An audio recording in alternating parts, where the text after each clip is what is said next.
Salam sejahtera di dalam kasih Tuhan Yesus Kristus. Tanggal 18 Februari 2024, saya akan menyampaikan firman kepada saudara. Saya memberi tema dahsyatnya sangkakala yang ketujuh. Saudara yang dikasihi Tuhan Yesus Kristus, jadi sangkakala yang ketujuh ini efeknya begitu luar biasa.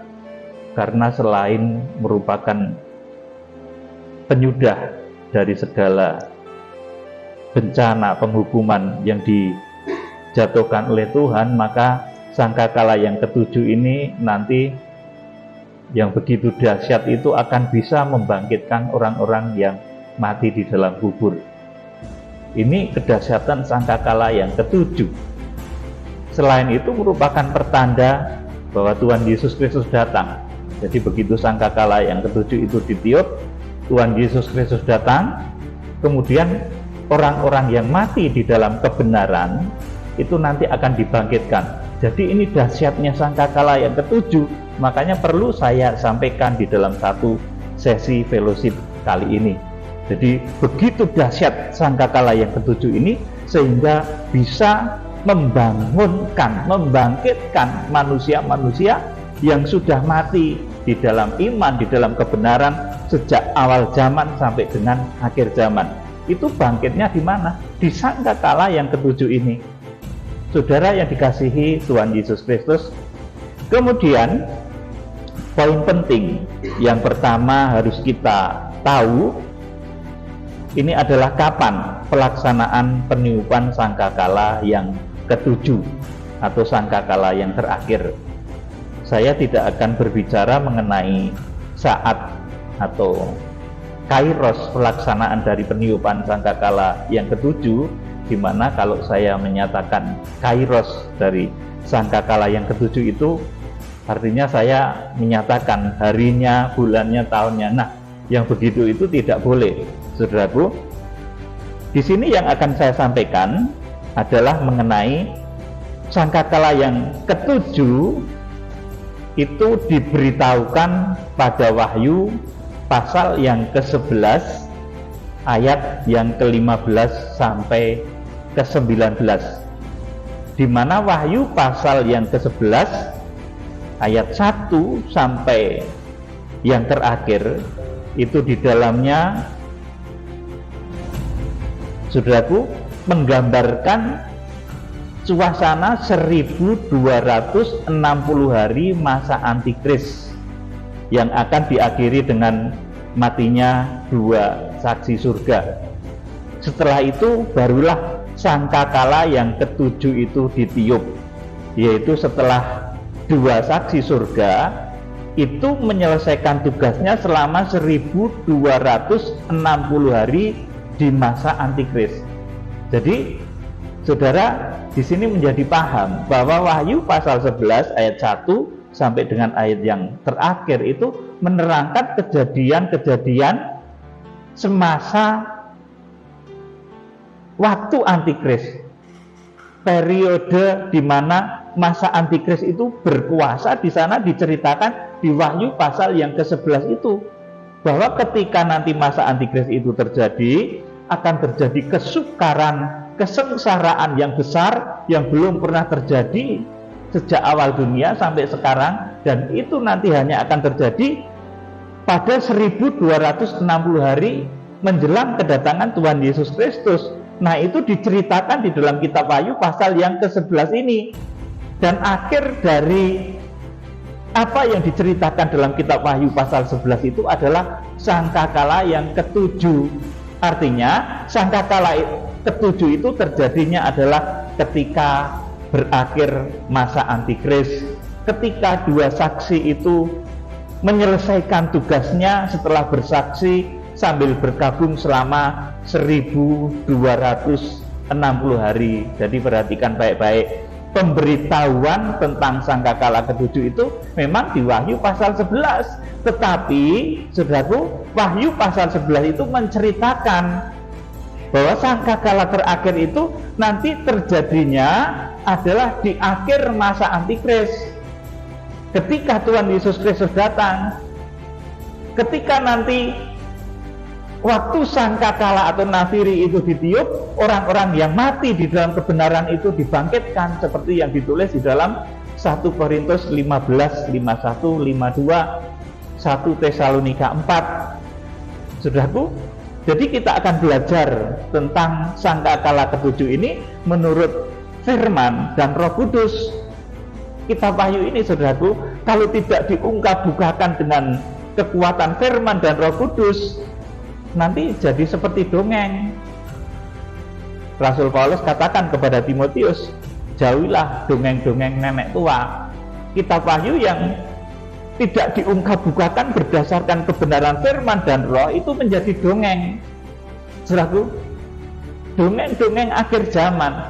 Nah, di dalam kegerakan Kitab Wahyu ini saya akan memberitahukan kepada saudara mengenai pembukaan rahasia firman Kitab Wahyu, bahwa sangkakala ketujuh yang nanti kekuatannya bisa membangkitkan orang mati itu terjadinya di mana? Itu pada akhir masa antikris. Setelah 1260 hari, dua saksi itu selesai dengan tugas-tugasnya. Jadi saudaraku, kalau saudara membaca tentang Harpaso dan Theogo di Wahyu pasal 12, atau Harpaso yang ditulis dalam Wahyu pasal 12 ayat 5 dan ayat yang ke-6, saudaraku, Theogonya itu ayat yang ke-6, itu bukan disebabkan oleh tiupan sangkakala terakhir. Saudara perhatikan baik-baik ya. Jadi Harpaso itu bukan disebabkan oleh tiupan sangkakala terakhir.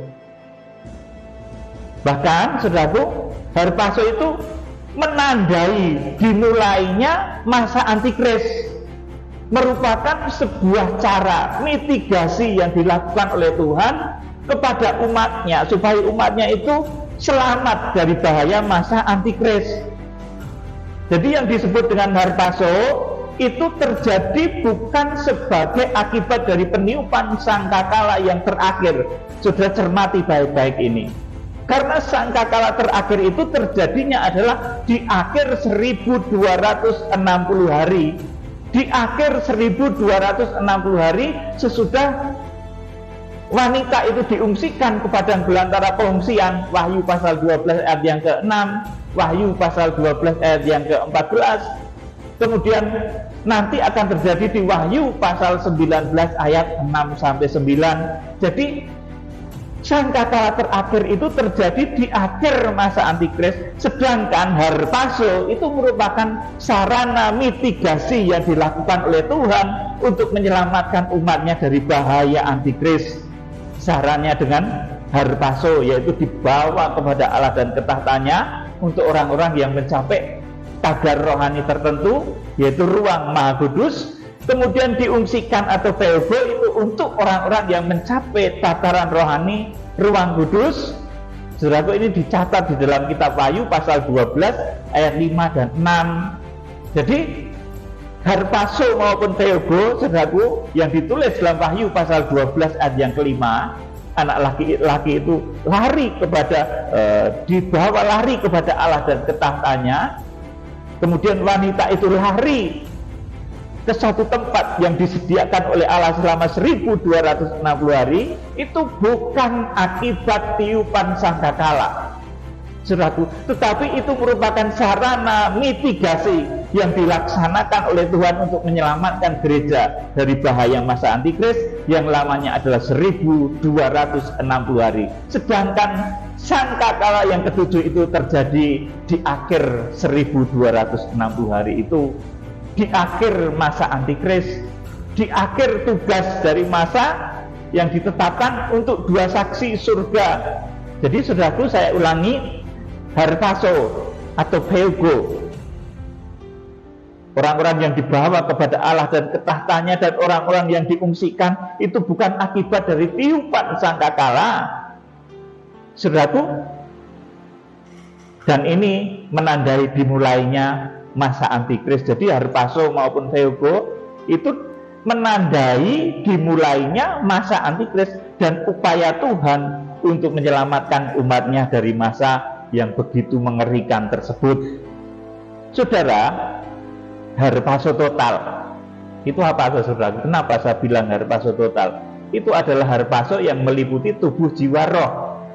Karena ada harpaso secara spiritual, itu yang dilakukan oleh Rasul Paulus ketika dia berkata, aku melihat seseorang entah di dalam tubuh, entah di dalam roh. Allah yang mengetahuinya orang itu dibawa kepada surga tingkat 3, itu bahasa juga harpaso. Tetapi itu bukan harpaso total, itu harpaso secara spiritual. Nah, harpaso total itu meliputi keubahan tubuh, jiwa, roh yang langsung dibawa kepada Allah dan ketahtanya, yang ditulis di dalam Wahyu pasal 12 ayat yang kelima. Harpaso total itu terjadi laksana Henok yang diangkat, terjadi seperti Elia yang diangkat, atau Musa yang mayatnya direbut malaikat Mikael, direbut oleh malaikat Mikael dan diubah dalam tubuh kemuliaan, sehingga Henok kemudian Musa bisa berkata bahwa Tuhan itu datang bersama beribu-ribu orang kudusnya, karena mereka merupakan bagian dari itu, orang yang dibawa kepada Allah dan ketahtanya. Saudara, di Wahyu pasal 12 ayat yang kelima itu kejadiannya adalah seperti ketika Henok itu diangkat kepada Allah, seperti Elia ketika diangkat kepada Allah. Dan ini tidak menyalahi kaidah satu firman yang mengatakan bahwa sekali-kali kita tidak akan mendahului mereka yang meninggal. Saudaraku, itu nanti dikatakan untuk orang-orang yang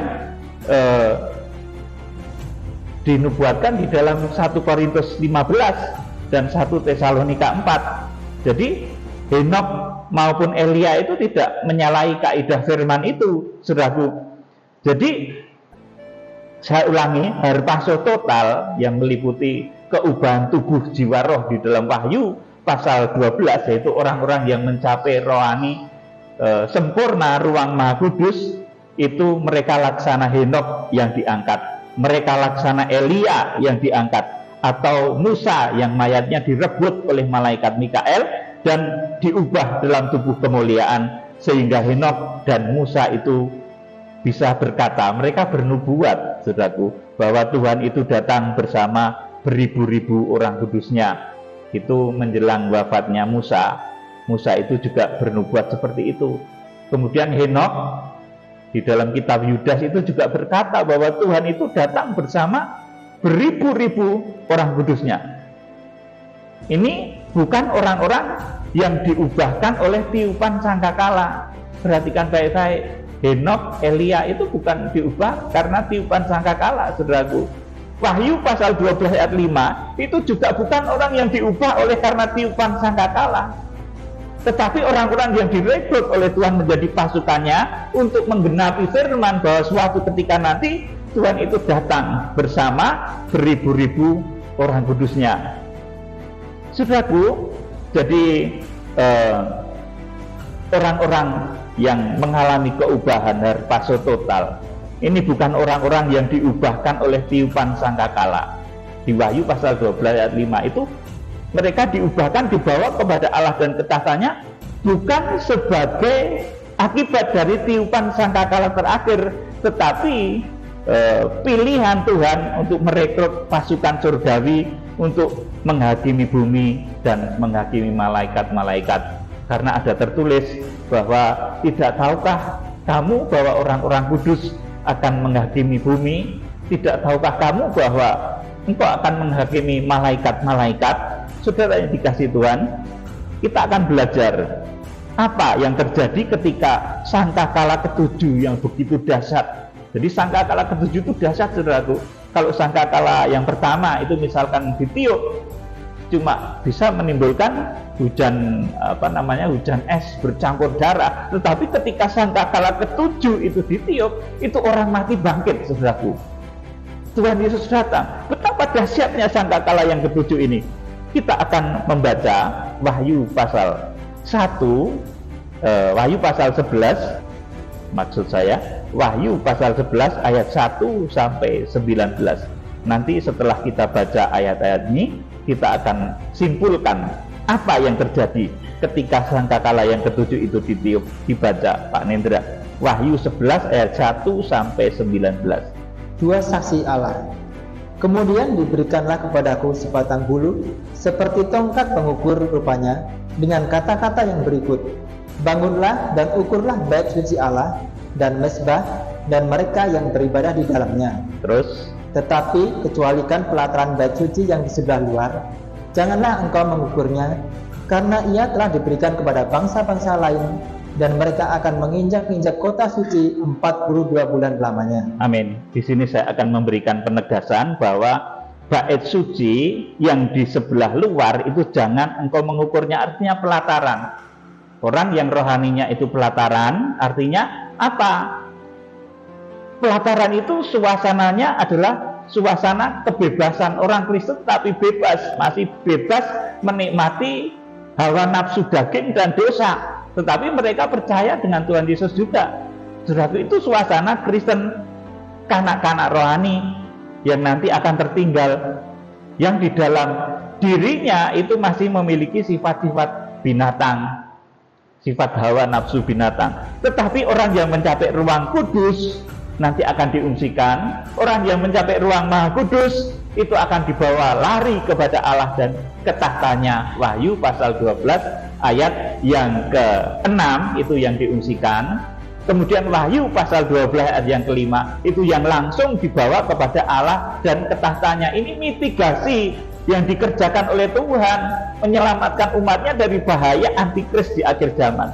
Tetapi kanak-kanak rohani memang dibiarkan diinjak-injak, mereka dibiarkan supaya mereka berhadapan-hadapan dengan masa antikris.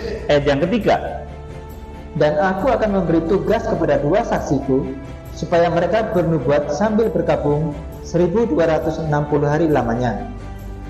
Mereka adalah kedua pohon zaitun dan kedua kaki dian yang berdiri di hadapan Tuhan semesta alam. Amin. Saya terangkan sebentar. Jadi, dan aku akan memberi tugas kepada dua saksiku supaya mereka bernubuat sambil berkabung. Kenapa sambil berkabung? Ini karena selama 1260 hari di zaman antikris itu setiap hari terjadi pembantaian terhadap orang-orang kudus, terhadap orang-orang beriman, yang itu merupakan sebagian besar dari orang Kristen, yaitu orang-orang Kristen yang kekristenannya itu halaman bait suci Allah, di mana halaman itu ukurannya memang paling luas. Nah, nanti sebagian besar orang Kristen itu memang tertinggal di masa antikris. Saudaraku, pada saat itu dua saksi itu akan disuruh oleh Tuhan untuk bernubuat sambil berkabung, menguatkan, berkhotbah kepada jemaat-jemaat di akhir zaman itu sambil berkabung. Karena apa? Karena saudara-saudaranya banyak yang dibantai. Ketika kondisi seperti itu, mereka tetap harus bekerja melayani di tengah-tengah saudara yang meninggal, di tengah-tengah kesusahan, di tengah-tengah duka cita. Mereka harus melayani. Saudaraku, ini hal yang berat, pernah saya sampaikan kepada saudara. Jangankan di tengah-tengah ada saudara yang meninggal, biasanya rata-rata ya, kalau ada famili yang meninggal itu rata-rata hamba Tuhan libur langsung, tolong pelayanannya besok digantikan ya karena ada famili yang meninggal. Saudaraku, biasanya begitu, saudaraku. Jangankan famili yang meninggal, pas suasana bersedih hati saja kadang-kadang tidak mau, enggan melayani Tuhan, nggak punya duit sedikit, saudaraku, berkabung rasanya itu, saudaraku. Rata-rata seperti itu. Tetapi dua saksi itu, saudaraku, diberi tugas oleh Tuhan untuk bernubuat sambil berkabung. Nah, ini sesuatu yang berat. Tetapi dua saksi itu karena mereka disebut juga kedua pohon zaitun dan kedua kaki dian yang berdiri di hadapan Tuhan semesta alam. Jadi asalnya dua saksi itu, mereka itu dua pohon zaitun. Artinya apa? Satu zaitun liar, artinya satu dari bangsa non-Israel, dan satu zaitun asli, artinya satu dari bangsa Israel. Jadi dua saksi itu asalnya menjadi jelas. Karena apa, saudaraku? orang yang tertinggal di masa Antikris itu nanti tidak hanya orang-orang yang non-Israel saja, orang Israel pun ada yang tertinggal. Dikatakan celakalah pada waktu itu ibu-ibu yang sedang hamil atau menyusui, itu artinya kanak-kanak.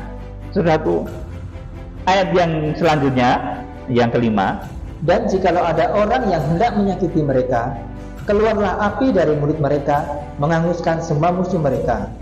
Dan jikalau ada orang yang hendak menyakiti mereka, maka orang itu harus mati secara itu.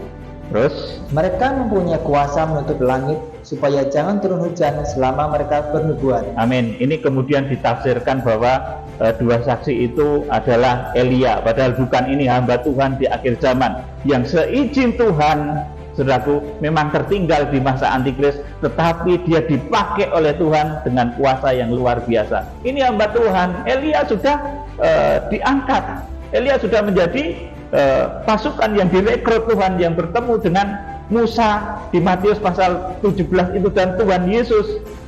Sudah tidak mungkin diturunkan lagi menjadi darah daging dan nanti kemudian mati. Kalau saudara membaca akhir episode dari Wahyu 11 ini, dua saksi itu nanti mati. Elia tidak mungkin dibegitukan lagi. Yuk dibaca terus. Dan mereka mempunyai kuasa atas segala air untuk mengubahnya menjadi darah, dan untuk memukul bumi dengan segala jenis malapetaka setiap kali mereka menghendakinya. Amin. Mengubah air menjadi darah ini Musa. Jadi kadang ada yang menafsirkan bahwa dua saksi ini Elia dan Musa. Saudaraku, Musa itu yang dulu memiliki kuasa untuk mengubah air menjadi darah. Nah, kemudian orang menafsirkan bahwa ini adalah Elia dan Musa. Bukan, saudaraku, ini hamba Tuhan di akhir zaman. Seperti waktu itu ketika yang disebut dengan Elia itu ternyata Yohanes Pembaptis. Waktu pengutusan Yohanes Pembaptis, Tuhan Yesus berkata bahwa Elia yang dimaksud itu sebetulnya Yohanes Pembaptis, tapi orang tidak mengenalnya. Saudaraku, di akhir zaman, saudaraku, ini dua saksi ini bukan Elia dan Musa, tetapi hamba Tuhan di akhir zaman. Pada zamannya tersebut, pada era masa Antikris tersebut, yang memang seizin Tuhan itu tertinggal di masa Antikris, tetapi mereka dipakai untuk menguatkan anak-anak Tuhan yang tertinggal. Dibaca, lanjut.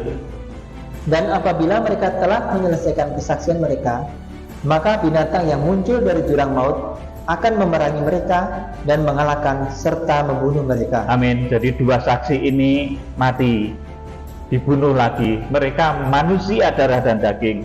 Jadi mereka bukan Musa dan Elia. Musa dan Elia yang sudah dalam tubuh kemuliaan tidak mungkin lagi diturunkan dalam bentuk darah dan daging kemudian dibunuh lagi. Ini sama sekali kurang tepat ya kalau kita tinjau secara Alkitab. Kemudian selanjutnya, dan mayat mereka akan terletak di atas jalan raya kota besar yang secara rohani disebut Sodom dan Mesir, di mana juga Tuhan mereka disalibkan. Ayat 9. Dan orang-orang dari segala bangsa dan suku dan bahasa dan kaum melihat mayat mereka 3,5 hari lamanya, dan orang-orang itu tidak memperbolehkan mayat mereka dikuburkan. Terus, dan mereka yang diam di atas bumi bergembira dan bersukacita atas mereka itu, dan berpesta dan saling mengirim hadiah, karena kedua nabi itu telah merupakan siksaan bagi semua orang yang diam di atas bumi. Ya, 11. 3,5 hari kemudian masuklah roh kehidupan dari Allah ke dalam mereka, sehingga mereka bangkit, dan semua orang yang melihat mereka menjadi sangat takut. 12. Dan orang-orang itu mendengar suatu suara yang nyaring dari surga berkata kepada mereka, naiklah kemari. Lalu naiklah mereka ke langit, diselubungi awan, disaksikan oleh musuh-musuh mereka. Terus, pada saat itu terjadilah gempa bumi yang dahsyat, dan 1/10 bagian dari kota itu rubuh, dan 7.000 orang mati oleh gempa bumi itu, dan orang-orang lain sangat ketakutan, lalu memuliakan Allah yang di surga. ya, lanjut. Celaka yang kedua sudah lewat, lihatlah, celaka yang ketiga segera menyusul. Terus, Sangkakala yang ketujuh, nyanyian puji-pujian para tua-tua. Sangkakala yang ketujuh. Jadi sangkakala yang ketujuh itu setelah dua saksi menyelesaikan tugasnya. Perhatikan baik-baik. Lalu malaikat yang ketujuh meniup sangkakalanya, dan terdengarlah suara-suara nyaring di dalam surga, katanya, pemerintahan atas dunia dipegang oleh Tuhan kita, dan Dia yang diurapinya, dan Ia akan memerintah sebagai Raja sampai selama-lamanya. Amin. Jadi sangkakala ketujuh itu setelah dua saksi selesai bertugas, artinya di akhir masa antikris. Sangkakala yang ketujuh ini nanti akan membangkitkan orang-orang mati. Yuk, 16. Dan ke-24 tua-tua yang duduk di hadapan Allah di atas tahta mereka tersungkur dan menyembah Allah sambil berkata, kami mengucap syukur kepadamu ya Tuhan Allah yang Maha Kuasa, yang ada dan yang sudah ada, karena Engkau telah memangku kuasamu yang besar dan telah mulai memerintah sebagai Raja. Terus, dan semua bangsa telah marah, tetapi amarahmu telah datang, dan saat bagi orang-orang mati untuk dihakimi, dan untuk memberi upah kepada hamba-hambamu, nabi-nabi, dan orang-orang kudus, dan kepada mereka yang takut akan namamu, kepada orang-orang kecil dan orang-orang besar, dan untuk membinasakan barang siapa yang membinasakan bumi. Iya, jadi untuk memberi hadiah atau kedudukan kepada orang-orang kudus, tetapi juga untuk membinasakan barang siapa yang membinasakan bumi. Artinya ini antikris dan nabi palsu ditangkap ketika Tuhan Yesus Kristus datang, ketika sangkakala ketujuh itu nanti ditiup. Ayat 19. Maka terbukalah bait suci Allah yang di sorga, dan kelihatanlah tabut perjanjiannya di dalam bait suci itu, dan terjadilah kilat dan deru-guru dan gempa bumi dan hujan es lebat. Amin. Jadi sangkakala yang ketujuh ini posisinya adalah di akhir masa antikris. Setelah kedua saksi itu selesai dengan tugasnya, menguatkan orang-orang kudus yang tertinggal selama 1260 hari. Nah, selama 1260 hari itu orang-orang kudus di mana? Mereka ada yang diungsikan, yang theogo, mereka ada yang harpaso, menjadi pasukannya Tuhan yang menggenapi firman nantinya bahwa Tuhan datang bersama beribu-ribu orang kudusnya. Kita akan membaca juga 1 Tesalonika 4 ayat 13 sampai 18. Dibaca. Kedatangan Tuhan. Selanjutnya kami tidak mau, saudara-saudara, bahwa kamu tidak mengetahui tentang mereka yang meninggal, supaya kamu jangan berduka cita seperti orang-orang lain yang tidak mempunyai pengharapan. Terus, karena jikalau kita percaya bahwa Yesus telah mati dan telah bangkit, maka kita percaya juga bahwa mereka yang telah meninggal dalam Yesus akan dikumpulkan Allah bersama-sama dengan Dia. Iya, terus? Ini kami katakan kepadamu dengan firman Tuhan. Iya, dengan firman Tuhan. Terus? Kita yang hidup, yang masih tinggal sampai kedatangan Tuhan, sekali-kali tidak akan mendahului mereka yang telah meninggal. Amin. Jadi kita yang hidup, yang masih tinggal sampai kedatangan Tuhan, sekali-kali tidak akan mendahului mereka yang telah meninggal sampai kedatangan Tuhan. Itu siapa? Itu mempelai yang diungsikan di padang belantara pengungsian atau eremos. Wahyu 12 ayat yang ke-6 dan Wahyu 12 ayat yang ke-14. Juga gambarannya di dalam Yesaya pasal yang ke-35. Jadi mempelai yang di padang gurun itu sekali-kali tidak akan mendahului mereka yang telah meninggal. Mempelai yang diungsikan itu nanti akan menjadi saksi ketika orang-orang kudus itu dibangkitkan. Saudaraku, ketika sangkakala terakhir itu berbunyi, itu mempelai dengar, saudaraku. Tetapi yang harpaso tadi, yang Wahyu pasal 12 ayat 5, itu terjadi bukan karena peniupan sangkakala. Perhatikan baik-baik, Wahyu 12 ayat 5 itu terjadi laksana Elia, laksana Henok, saudaraku. Tetapi bukan terjadi karena peniupan sangkakala. Karena peniupan sangkakala ini terjadi di akhir masa antikris. Di sini dikatakan bahwa mempelai yang diungsikan, wanita yang diungsikan ke padang belantara pengungsian itu nanti sekali-kali tidak akan mendahului mereka yang telah meninggal. Jadi wanita yang diungsikan ke padang belantara pengungsian itu nanti akan menjadi saksi ketika kuburan-kuburan terbuka, orang-orang kudus nanti dibangkitkan. Ayat 16. Sebab pada waktu tanda diberi, yaitu pada waktu penghulu malaikat berseru dan sangkakala Allah berbunyi, maka Tuhan sendiri akan turun dari surga, dan mereka yang mati dalam Kristus akan lebih dahulu bangkit. Amin. Di sini dikatakan sebab pada waktu tanda diberi, yaitu pada waktu penghulu malaikat berseru dan sangkakala Allah berbunyi. Ini sangkakala terakhir, sangkakala ketujuh. Maka yang terjadi, Tuhan sendiri akan turun dari surga. Ini bukan berarti Tuhan sendiri yang dewe toktil. Sudah saya pernah sampaikan dalam bahasa aslinya itu Kurios kata Baino ya kalau tidak salah. Itu artinya misalkan gini, Bapak Presiden Jokowi sendiri yang akan datang ke ibu kota baru, ke IKN. Itu bukan berarti nanti Pak Jokowi itu sendirian toktil, tetapi artinya beliaunya itu kalau bahasa Jawanya itu ngelirani, bahwa beliau sendiri, Tuhan sendiri. Kalau di dalam ayat ini, Tuhan sendiri akan turun. Saudaraku, meskipun dikatakan Tuhan itu turun bersama beribu-ribu orang kudusnya, ini bukan berarti bahwa Tuhan itu datang sendirian toktil, itu bukan. Ini dalam arti yang kurang lebih kalau saya terangkan tadi seperti misalkan ada kalimat Bapak Presiden nanti akan datang sendiri ke IKN, ke ibu kota yang baru. Itu bukan berarti Pak Jokowi datang sendiri. Saudaraku, dia pasti membawa pasukan, saudaraku. Nah, demikian pula dengan ayat ini, saudaraku.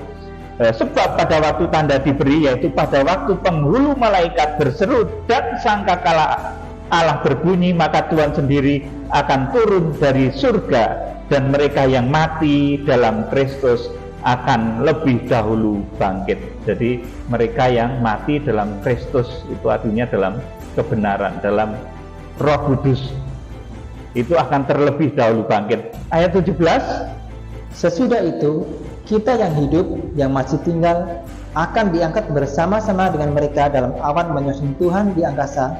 Demikianlah kita akan selama-lamanya bersama-sama dengan Tuhan. 18, karena itu hiburkanlah seorang akan yang lain dengan perkataan-perkataan ini. amin. Jadi mempelai itu adalah orang yang nanti menjadi saksi ketika orang-orang kudus itu dibangkitkan di akhir zaman. Siapa yang dibangkitkan di akhir zaman? Termasuk nabi-nabi pendahulu dari Adam, kemudian Daniel, Yeskiel, bahkan Abraham juga, saudaraku, itu dibangkitkannya di sana. Saudaraku, jadi sangkakala ketujuh itu begitu dahsyat dan luar biasa. Dan ketika itu nanti Tuhan akan memberikan kedudukan atau bema, kedudukan kepada orang-orang benar. Kita juga akan membaca di dalam 1 Korintus 15 ayat 51 sampai 58 dibacakan. Sesungguhnya aku menyatakan kepadamu suatu rahasia. Ya, ini suatu rahasia. Kita tidak akan mati semuanya, tetapi kita semuanya akan diubah. Terus dalam sekejap mata, pada waktu bunyi nafiri yang terakhir, sebab nafiri akan berbunyi dan orang-orang mati akan dibangkitkan dalam keadaan yang tidak dapat binasa, dan kita semua akan diubah. 53. Karena yang dapat binasa ini harus mengenakan yang tidak dapat binasa, dan yang dapat mati ini harus mengenakan yang tidak dapat mati. Dan sesudah yang dapat binasa ini mengenakan yang tidak dapat binasa, dan yang dapat mati ini mengenakan yang tidak dapat mati, maka akan genap firman Tuhan yang tertulis, maut telah ditelan dalam kemenangan. Hai maut, di manakah kemenanganmu? Hai maut, di manakah sengatmu? Terus Sengat maut ialah dosa, dan kuasa dosa ialah hukum Taurat. Tetapi syukur kepada Allah yang telah memberikan kepada kita kemenangan oleh Yesus Kristus Tuhan kita. Karena itu, saudara-saudaraku yang kekasih, berdirilah teguh, jangan goyah, dan giatlah selalu dalam pekerjaan Tuhan. Sebab kamu tahu bahwa dalam persekutuan dengan Tuhan, jerih payahmu tidak sia-sia. amin. Saudaraku, jadi orang-orang yang dirampas, dibawa lari kepada Allah dan ketahtanya di Wahyu pasal 12 ayat yang kelima, itu bukan akibat tiupan sangkakala terakhir, karena sangkakala terakhir itu terjadinya adalah di akhir masa antikris, ketika nanti mempelai di padang belantara itu diubahkan sesaat, dalam sekejap mata, setelah mereka melihat kebangkitan orang-orang kudus. Kemudian mereka nanti akan diubahkan di dalam tubuh yang tidak bisa binasa, saudaraku. Nah, ini kiranya menjadi jelas ya, saudaraku. Jadi di sini kita akan baca sekarang. Ini suasananya, ini Wahyu pasal 19 ayat 6 sampai 9. Ini suasana perjamuan malam kawin anak domba, suasana kedatangan Tuhan Yesus Kristus. Kemudian ini juga merupakan suasana ketika mempelai itu diubahkan. Ya, dibaca Wahyu 19 ayat 6 sampai 9. Perjamuan kawin anak domba. Ya. Lalu aku mendengar seperti suara himpunan besar orang banyak, seperti desau air bah, dan seperti deru guru yang hebat, katanya, Haleluya, karena Tuhan Allah kita yang Maha Kuasa telah menjadi Raja. Marilah kita bersukacita dan bersorak-sorai dan memuliakan Dia, karena hari perkawinan anak domba telah tiba dan pengantinnya telah siap sedia. Terus, dan kepadanya dikaruniakan supaya memakai kain lenan halus yang berkilau-kilauan dan yang putih bersih. Lenan halus itu adalah perbuatan-perbuatan yang benar dari orang-orang kudus. 9. Lalu ia berkata kepadaku, tuliskanlah, berbahagialah mereka yang diundang ke perjamuan kawin anak domba. Katanya lagi kepadaku, perkataan ini adalah benar, perkataan-perkataan dari Allah. Amin. Jadi dari ayat-ayat yang kita baca ini, saya bisa mengambil satu kesimpulan, dan ini berdasarkan Alkitab maupun Roh Kudus, tentang sangkakala terakhir itu menimbulkan apa saja, saudaraku. Yang pertama, saudaraku, sangkakala ketujuh atau sangkakala terakhir itu penanda Tuhan Yesus Kristus datang bersama orang-orang kudusnya. Ini yang pertama. Kemudian yang kedua, sangkakala terakhir itu nanti akan membuat orang-orang mati di dalam kebenaran, orang mati di dalam Tuhan itu dibangkitkan. Orang-orang benar sejak awal zaman hingga akhir zaman itu bangkitnya di sana, Daniel dan lain sebagainya. Ini yang kedua, jadi bangkitnya orang-orang mati di dalam kebenaran itu dibangkitkan pada sangkakala yang ketujuh. Kemudian yang ketiga, pada saat sangkakala yang ketujuh itu, maka mempelai di padang pengungsian yang diungsikan sejak Wahyu pasal 12 ayat yang ke-6 dan ayat yang ke-14, itu mempelai di padang pengungsian itu diubahkan. Ini yang ditulis di dalam 1 Korintus 15, 51, 52, 1 Tesalonika 4 yang kita baca tadi. Kemudian yang keempat, setelah mempelai yang di padang pengungsian itu diubahkan, itu saat Tuhan memberikan upah atau kedudukan pada semua orang kudus. Ini yang disebut dengan pesta kawin anak domba. Itu sebetulnya merupakan gambaran dari suasana ketika Tuhan itu memberi kedudukan kepada semua orang kudus sejak awal zaman hingga akhir zaman. Ada yang kedudukannya pintu gerbang, ada yang kedudukannya masuk sedikit di pelataran, ada yang kedudukannya di mezbah korban bakaran, ada yang kedudukannya di kolam basuhan, ada yang kedudukannya itu masuk di pintu kemah, dan selanjutnya sampai ke ruang Maha Kudus. Itu yang disebut dengan pesta kawin anak domba, itu ketika Tuhan memberikan kedudukan. Jadi itu bukan satu untuk menghukum orang masuk neraka ya, saat Tuhan Yesus Kristus datang. Itu Tuhan akan memberikan kedudukan kepada orang-orang kudus dari awal zaman hingga akhir zaman. Kemudian yang kelima, itu adalah penghakiman pada perusak bumi atau antikris dan nabi palsu. Tadi kita baca, jadi ada 5 hal ya yang merupakan akibat dari ditiupnya sangkakala yang ketujuh. Yang pertama, Tuhan Yesus Kristus datang bersama-sama orang-orang kudusnya yang Harpaso tadi. Kemudian yang kedua, yang mati di dalam Tuhan itu dibangkitkan. Ini orang benar sejak awal zaman hingga akhir zaman, di mana kebangkitan ini disaksikan oleh mempelai, saudaraku. Kemudian yang ketiga, mempelai di padang pengungsian di Eremos itu diubahkan dalam waktu sekejap, seperti yang ditulis dalam 1 Korintus 15. Kemudian yang keempat, pemberian upah kedudukan kepada semua orang kudus, Bema Kristus ini namanya. Kemudian yang terakhir, terjadinya penghakiman kepada perusak bumi, di mana pada saat itu nanti antikris dan nabi palsu akan ditangkap, ya. Kemudian langsung hidup-hidup dicampakkan kepada neraka kekal.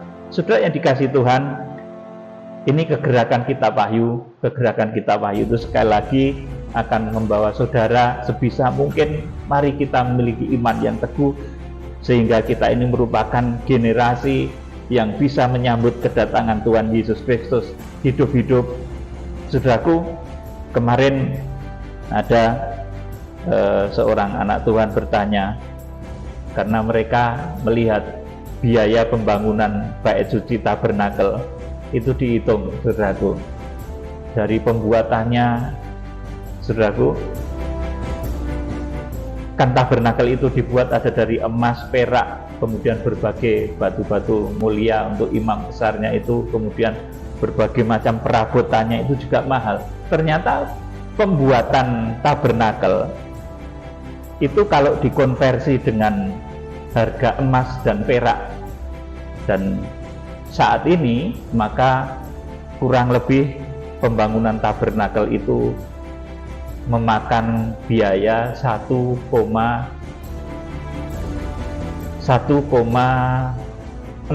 triliun, 1,7 lah, sekitar segitu, saudaraku. Kemudian saya ditanya, Pak Pendeta, kalau untuk kegerakan Kuda Putih di akhir zaman, untuk menginjili bangsa Israel itu nanti kira-kira menghabiskan dana berapa? Ya, saya nggak bisa jawab. Pastinya tentunya besar juga, ya, saudara, karena kita akan menginjili bangsa Israel. Dan ini pekerjaan Tuhan, kita membangun bait Allah rohani, kita membangun badannya Tuhan Yesus Kristus yang terdiri dari kita semua, zaitun liar maupun zaitun asli, dari gereja non-Israel maupun gereja yang berasal dari bangsa Israel. Nah, dalam kegerakan Kuda Putih itu kita akan menjangkau bangsa Israel, menginjili bangsa Israel, saudaraku. Pembangunan bait Allah secara rohani itu tentunya memakan biaya yang tidak sedikit. Saya yakin pada waktunya nanti Tuhan akan gerakkan orang-orang yang dipakainya untuk kegerakan besar di akhir zaman ini, tentunya untuk kemuliaan Tuhan. Kiranya Tuhan Yesus Kristus memberkati, memberikan hikmat kepada saudara untuk memahami, mempribadikan, dan melakukan firman Tuhan, sehingga kita menjadi pelaksana dari kegerakan Kitab Wahyu di akhir zaman. Bukan sekedar pemberita, tetapi kita pelaksana dari kegerakan Kitab Wahyu. Demikian, mari kita